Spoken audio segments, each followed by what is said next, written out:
राज्यामधील विविध बाजार समितींमध्ये मतदान शांततेत पार पडलं। मात्र काही ठिकाणी दोन गटातील वादामुळे मतदानाला गालबोट लागलं। पण पोलिसांनी वेळीच हस्तक्षेप करत परिस्थिती नियंत्रणाखाली आणली।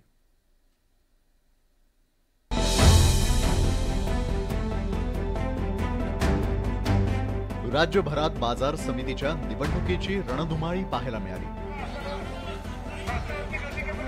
मतदानादरम्यान काही ठिकाणी पोलिसांना बळाचा वापर करावा लागला होता।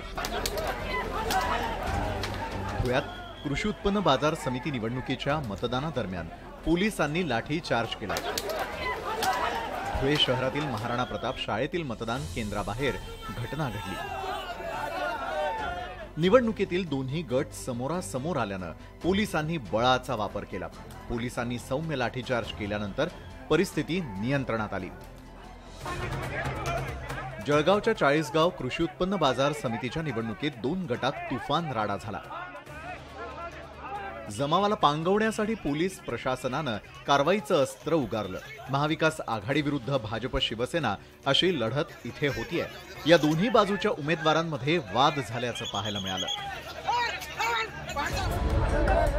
इकडे खामगाव कृषी उत्पन्न बाजार समिती निवडणुकीत काँग्रेस भाजप कार्यकर्ते आमने सामने आले होते।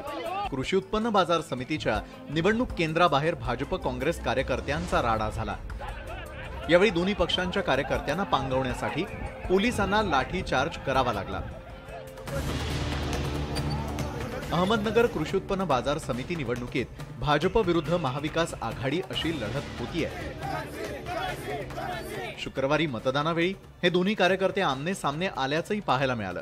भाजप प्रणित पॅनलनं मतदारांसाठी वाहनांची व्यवस्था केली होती। महाविकास आघाडीच्या कार्यकर्त्यांनी त्याला आक्षेप घेतला होता। ती वाहनं थांबवण्याची विनंती कार्यकर्त्यांनी केली। त्यावेळेस पोलीस आणि कार्यकर्ते समोरासमोर आले। या कार्यकर्त्यांना पांगवण्यासाठी पोलिसांनी हा सौम्य लाठीमार केला। ही निवडणूक असेल त्या निवडणुकीमध्ये मतदारांना अशा पद्धतीने आणता येत नाही। परंतु मी सुरुवातीला सांगितलं की महाविकास आघाडीचा पॅनल विजयी होणार ही खात्री आम्हाला तर आहे, पण त्यांना सुद्धा ती पटल्यामुळं मतदारांवर विश्वास नाही आणि म्हणून बसमधून ते आणण्याचा प्रयत्न करतात। आता विरोधकाची पायाखालची वाळू खऱ्या अर्थाने त्या ठिकाणी घसरली। त्यांना असं वाटतं की आजच त्यांना पराभव दिसतोय म्हणून काहीतरी गोंधळ घालावा आणि गोंधळ घालून काहीतरी त्या ठिकाणी सहानुभूती मिळावा एवढाच त्याच्या पाठीमागचा त्यांचा हेतू एकंदरीत पाहायला मिळतोय। राज्यभरात बाजार समिती निवडणुकीसाठी मतदान शांततेत पार पडलं असलं तरी या काही घटनांमुळे त्याला गालबोट लागलं।